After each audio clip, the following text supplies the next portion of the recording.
Hello, I'm Lee Bernick, Dean of the Greenspan College of Urban Affairs, and I want to welcome you to another edition of the Urban Report. Today, we're going to have two guests. My first guest is Jose Elique. He is Chief of Police here on campus, and I want to welcome you to the Urban Report.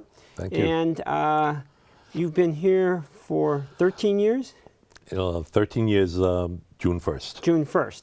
And before coming here, you were from New York. Yes, I was. And I understand that you had worked with two major units there. One Yes. was the Port Authority. Of New York and New Jersey. In New York and New Jersey. And then you were also with CUNY, the City Yes. University of New York. Is that right? The entire system. The entire Correct. system. And how many schools? That has 21 schools, campuses throughout the 5 boroughs of New York City. So it shouldn't be confused with SUNY, which is a state university system. And then we had, my task was to develop a force of peace officers to patrol all 21 campuses. And our police force here, how many police officers and staff do we have? Well, the department Department of Police Services here is approximately 50 to 55 individuals, both sworn officers and civilians. By civilians, I mean dispatchers and administrative staff. Okay, and how many sworn officers then we? About 40. About 40. And do we cover? We cover the main campus here. Yeah, Shadow Lane. And Shadow Lane. Yes, we do. And do we have a separate station? Yes, we have a we separate do. station at Shadow Lane. There's 6 officers and a sergeant are assigned to Shadow Lane campus. Shadow Lane. And the dispatcher, do they have a separate dispatcher, or does it all come into the dispatcher here? It's all the same dispatch unit. Same dispatcher. But we have 6 officers and a assigned sergeant. to there and a sergeant, yeah. Now, of course, the police department, and with these sworn officers and the other side, we are actually working 24 hours a day just because, right? I mean, Absolutely. 24 hours a day, 7 days a week, 365 days a year. We never close. We never close. And I just want to make one thing, because sometimes people come on campus and the parking is not part of your staff, right? I'm happy to say that. That's what I was going to say. They used to be when I first got here. But, is that right? They're a separate entity now, and parking services is parking off by services itself. is somewhere out. It's with a different, they away report from to us, someone not else. in the same building or anything. Yes. They probably engender a great deal of angst by Chagrin. some people. Yes, chagrin is another one. Yeah. But the police officers and carry out a variety of activities here on campus. Let's talk about your philosophy about what the police officers ought to be about here on campus. Okay. Well, the first thing I want to highlight is that they are police officers. They're not security officers. They're full-fledged Category 1, post-certified peace officers in the state of Nevada. Same as Metro, Nevada Highway Patrol, Henderson, and North Las Vegas and the like. The difference is that we patrol primarily on the campus. Our jurisdiction is primarily on any of the NSHE campuses, Nevada System of Higher Education campuses. We are here, as I indicated earlier, 24 hours a day, 7 days a week, and the advantage to that is that we become part of the community. We're not just here as an occupying force or anything. We're here to protect them and to be a part of them, and we're here every day. So if you call one of our police officers for a service of some nature or a problem that you're having, you will see that police officer not only the day that you call him, but he will probably follow up, or one of our detectives will follow up tomorrow, and you'll continue to develop a relationship with that officer. Yeah, I want to just stop. We can talk about all the kinds of services. Yeah. But you mentioned something. We have detectives, so we Yes, just we don't do. have people patrolling. Oh, no. No, Yeah. we have detectives, and frankly, unfortunately, we've had the opportunity to meet with your detectives in terms of issues. Yeah. And they've done a great job. But so, what's the primary focus? You know, when we watch TV, you think of detectives doing murders or something like that. What are our detectives really doing here on campus? Well, because of our community policing philosophy, every single reported crime or incident that occurs here is followed up within 24 to 48 hours by a call from a detective. Now, maybe if you lost, for instance, your computer, not lost it, somebody stole it, a police officer, a uniformed police officer takes the report, then submits it to his sergeant and then to the detective's office. That becomes part of their case file. And they then will follow up with that complainant within usually a day or 2 days at the most, if it's over the weekend, whatever, to tell you what the progress is, if we've either located your lost item, or if in fact we even think we're going to be able to do it. You know, sometimes we may just call you back to tell you, you know what, maybe you shouldn't have left your car door open, Right. and it's gone forever. Right. Well, we've had, and I have to say this, and I'm sort of biased, I have to admit this, is that you've done a great job. We had a couple of years ago a break-in. I know. And Pretty big we, one, yeah. we had a fairly decent-sized break-in, but we had it on film.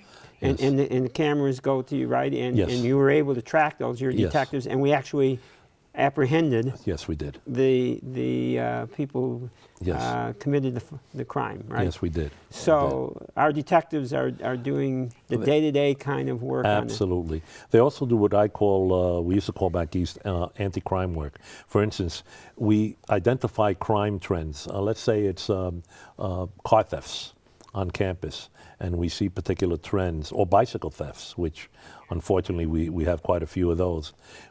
Our detectives in plain clothes will go and basically what you would consider it a stakeout, and stake out those areas, and oftentimes we'll be able to nab that person. Okay, we got to take a quick break Sure. here, okay, and then we're going to come back and talk some more about campus and policing.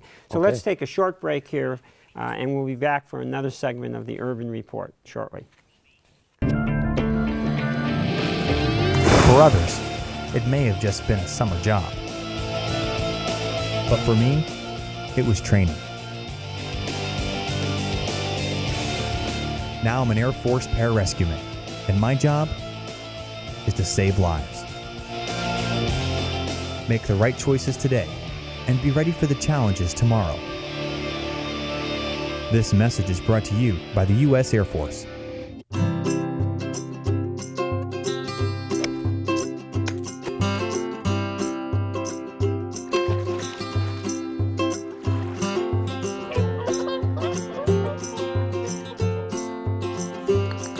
Think you found every hazard out here today? Think again. The spot you missed could be a killer. That spot on your skin could be skin cancer. Fact is, if you're a man over 50, you're in a group most likely to develop skin cancer, including melanoma, the kind that kills one person every hour. 1 in 5 Americans is likely to develop a form of skin cancer during their lifetime. That's why your best shot is to check for a spot. It's easy. Follow through and check your skin.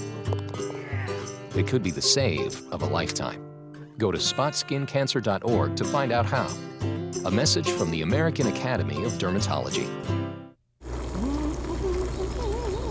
Winston, just one more inning, Grandma. Ever notice how many things today kids can do without actually moving? A whole lot of things their parents used to do the hard way. So many kids' activities today seem to leave out the activity part, which makes exercise even more important for children. In fact, new research tells us the best time to enhance bone development is during childhood and adolescence. And just getting children to walk an extra 35 minutes a day could spare them the pain of thinning bones later in life. Healthy bones come from healthy habits. Encourage your kids to get up, get out, and get moving. Hello. Hey, Grandma, how about another grape soda? A public service message on building strong bones for kids from the Pediatric Orthopedic Society of North America and the American Academy of Orthopedic Surgeons. Welcome back to our edition of Urban Report, and we're meeting here and talking to our police chief. And one of the things that I wanted to talk about is a campus is a unique place we like to talk about academic freedom and just the whole idea of having lots of young people doing things here. How does a police department, a university police department, work in that atmosphere where we're supposed to be this free kind of environment? Well, the most important thing is that we have a philosophy not only of community policing, but our mission statement actually speaks to we're much more service-oriented than enforcement-oriented. Whenever any of our students get themselves in trouble, if it's a minor offense or if it's an offense where we can possibly do it, we use what we call two philosophies, if you will, and one is to utilize discretion, and the other one is diversion. So what we will do is, anytime we have contact with a student that has violated, let's say, the law or the university regulation, we will always refer that to student discipline, as opposed to taking him through the entire juvenile, or her, through the entire juvenile justice system, because sometimes for minor offenses, and our officers understand that, you don't really want to give someone a criminal record and ruin their future. No, I think that, yes, I think that's important for us, is that you are in some ways trained differently. While you're trained, as you say, as any other police officer, there's another element of this that says you need to understand that you're working in a different environment. Right, and that requires changing the culture of the police officers themselves, because police officers generally come in of a mindset that the job is strictly enforcement.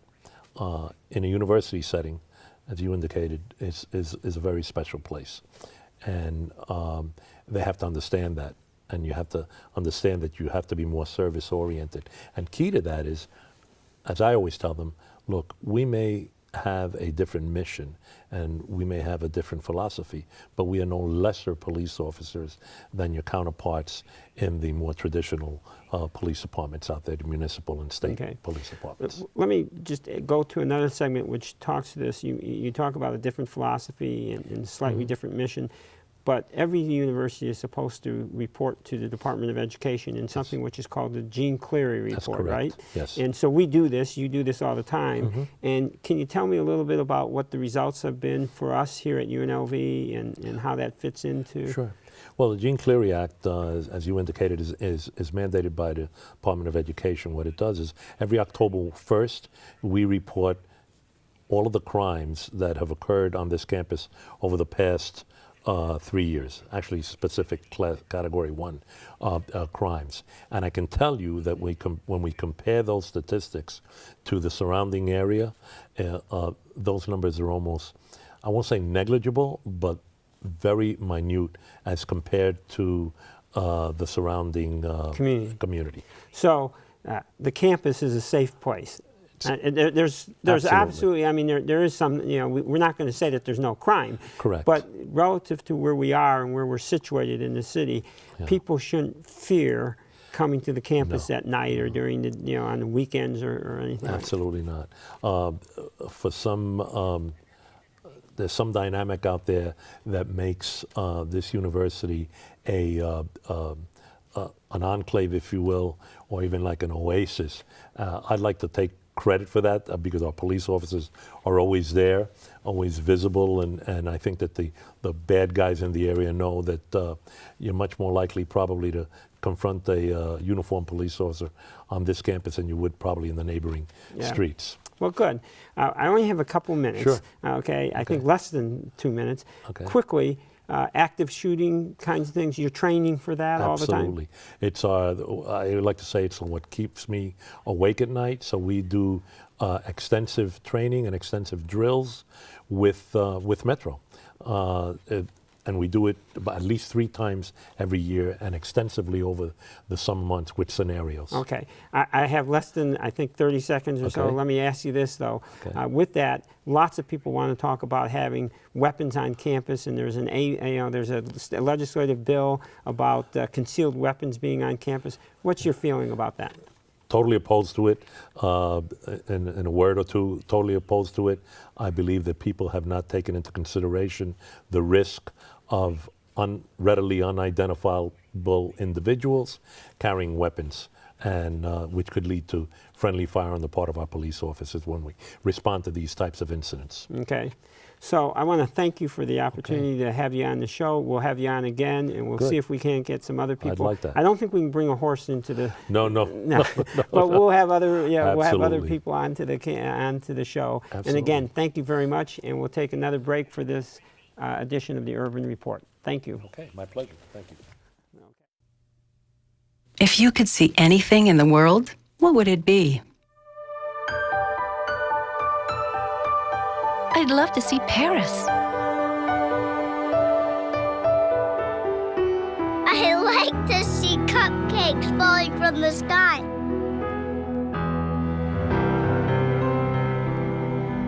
My daughter, married and happy. I want to see things the way I used to. Chances are, someone you love may one day be affected by macular degeneration or glaucoma. Log on to seeabettertomorrow.org or call 1-800-437-2423 to learn about glaucoma and macular degeneration. Call 1-800-437-2423 or log on to seeabettertomorrow.org. I just want to see more of the things I love. I remember the moment. I'll never forget that moment. That moment? It was a moment that changed my life. I'd been training with my team for months, and now we had been called up for the first time. The real deal. Wildfires were getting dangerously close to homes. At that moment, I got my first taste of just how important the Guard is to my community. See how the Guard can be an important part of your life at NationalGuard.com. At what age is the color that your skin was meant to be no longer beautiful? Every year, millions of young women try to change the skin they were born with and say they die for darker skin. Sadly, some actually do. Melanoma is the second most common cancer in teens and young adults, and one person dies from melanoma every hour. Change your thinking, not your skin. Stop tanning. Learn more at spotskincancer.org. A message from the American Academy of Dermatology. Something's not right. My first symptoms were constant tingling in my toes. My legs, sometimes I'll go numb. I had double vision. They said you have multiple sclerosis. Well, the beginning is the hardest time. Kind of had to get a grasp on reality. I had to adapt and change very rapidly. I had to learn how to drive with my hands. Yeah, that was interesting. I was a dancer. I don't see walking the way I walk any different than doing a dance. It just looks different. It's a different dance. You see me have an off day, it doesn't take away from who I am. A symptom may cause you not to be able to do that anymore. And at one point, I wasn't able to do any of those. But I would exercise every day. Since I've been cycling, it's definitely helped my walking. To make a lot of changes in my life and just adapt to it. I'm going to acknowledge its presence. I'm not going to discount it. But at the same time, I'm going to try my best to not let it stop me. It's a fantastic opportunity to be working together with a common goal of curing MS, and sharing is the key.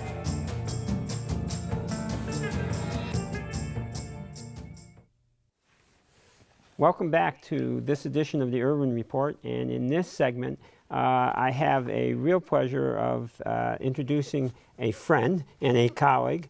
I guess you allow me to call you a friend? Of course, I call you a friend. Okay. Rob Shienkopf is Director of Enrollment Management, and he's here. We're going to talk about a couple of things.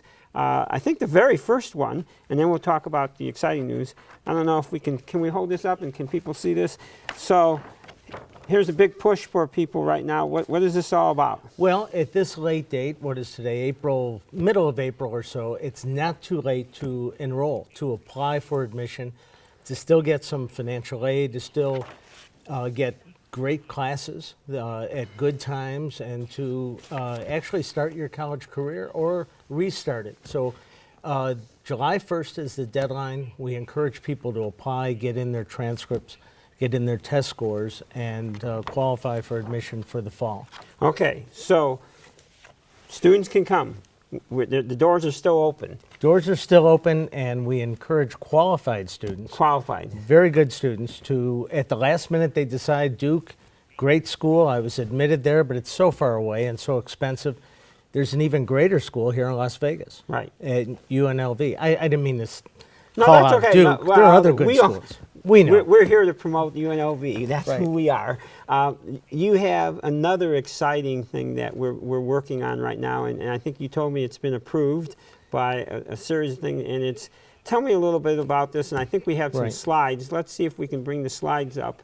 I Great. think the first slide is about this general notion of a gap. Is that what it is? Well, it's a guaranteed admissions program. And over the years, as we initiate this program, I envision the name will change to probably more reflect the benefactor who decides that gap scholars ought to be fill-in-the-blank scholars. So if you have a lot of money and you'd like to sponsor the very program. best and brightest students in the country who want to pursue graduate study, the GAP program may be something you'll Okay, and so you'll what's the support. GAP program going to do then? So we'll guarantee admission to incoming freshmen the first year just to law students.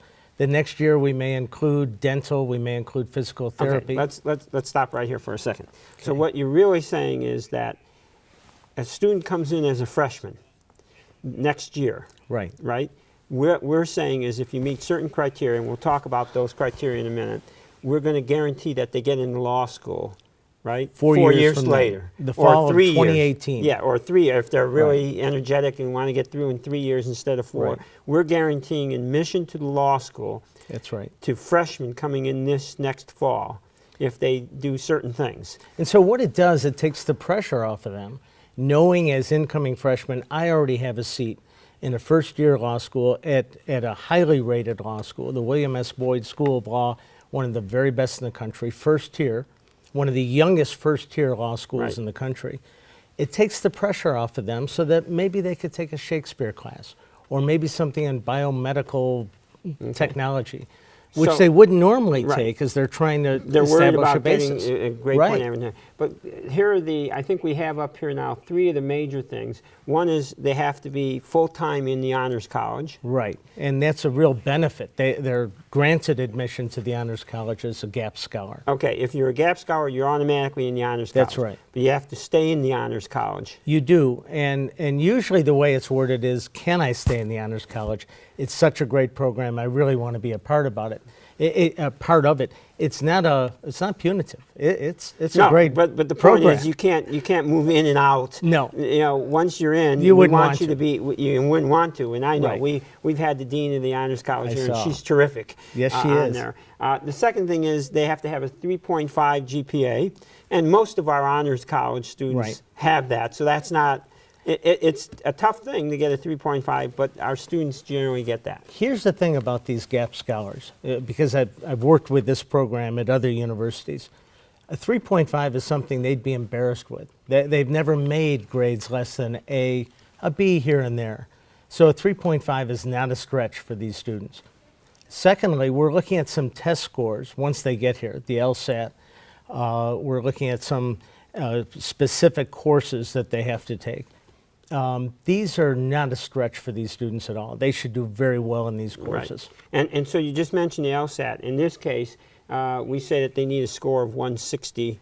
Or thereabouts. That has yet to be determined, Right. but we're estimating a score of 160 will grant them Right. But there's that probably seat. some interaction between your grade point average and your LSAT. That's right. Right? I mean, if you're a 4-point student, you know, the question is what's the LSAT have to be at that point? Well, they're probably going to make the 160, Yes. these kind of students Right. anyway, so it's a safe bet. Okay.